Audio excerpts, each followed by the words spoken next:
આપ આ સંસ્થામાં કેવી રીતે જોડાયેલા છો? આપનું નામ શું? મારું નામ છે પૂનમભાઈ પટેલ. બરાબર. છેલ્લા 9 વર્ષથી હું અહીં આ સંસ્થામાં જોડાયેલો છું અને આપ હું ટ્રસ્ટી છું. સેક્રેટરી તરીકે કામ કરું છું. Very good. બીજા 6 ટ્રસ્ટી છે, એ બોમ્બે છે, અમદાવાદ છે. અહીં લોકલમાં હવે 3 ટ્રસ્ટી છે. બરાબર. અને વહીવટી કામગીરી હવે કરો. બરાબર. તો આપણે તો આનો ઘણો તમે વિકાસ તમે નજરે જોયો, ઘણા આપ ઉંમરવાળા છો. આમાં આ હોસ્પિટલમાં વિકાસ થાય એમ છે જ. બરાબર છે. ઘણા બધા ડિપાર્ટમેન્ટ નવા ચાલુ કરવાના અમે વિચાર કરીએ છીએ. ઓર્થોપેડિક વિભાગ ચાલુ કરવો છે. ઓર્થોના બધા સાધનો છે અમારા ઘરે. છે. હા. બરાબર. અને એ ટૂંક સમયમાં એનો ઓર્થોપેડિક ડૉક્ટર મૂકવા માંગીએ છીએ કાયમી ધોરણે. કારણ કે અહીંયા હાઈવે પડે છે ને એટલે એક્સિડન્ટ પુષ્કળ થાય છે.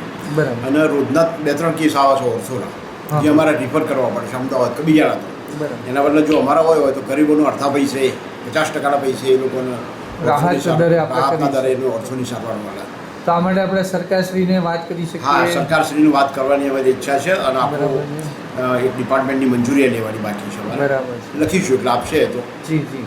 પણ હાલ કે આપ જુઓ છો આ મોટો સેવા યજ્ઞ ચાલે છે, કેટલા વર્ષો થઈ ગયા? વર્ષો 70 વર્ષથી ચાલે. 70 વર્ષથી ચાલે છે. સામાન્ય એક જ વિભાગ હતો મારો, મેડિકલ એકલો, અને એમાંથી અમે આ બધા ડિપાર્ટમેન્ટ ચાલુ કર્યા છે જુદા જુદા. બરાબર. અત્યારે તો લગભગ હવે એક ઓર્થોનું અને એક પીડિયાટ્રિક ડિપાર્ટમેન્ટ ચાલુ કરવું છે, જે નાના બચ્ચાઓ માટે. નાના બચ્ચાઓ માટે. બરાબર. આ 2 વિભાગ ચાલુ કરવાની તાત્કાલિક અમારી ઈચ્છા છે.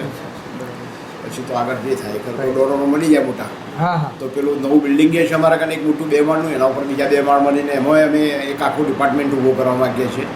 ઓર્થો ડિપાર્ટમેન્ટ આવે 2 માળમાં, 2 માળમાં પીડિયાટ્રિક આવે. બરાબર. આ રીતના ડેવલપ કરવા માંગીએ છીએ. હવે જોઈએ આગળ શું. ના ના, એ થશે જ. આટલા બધા લોકોની જ્યારે શુભેચ્છાઓ છે આપણી સાથે અને આટલા સારા કાર્યમાં તમે જાઓ છો તો ઈશ્વર એમાં આપણને મદદ કરશે. Thank you.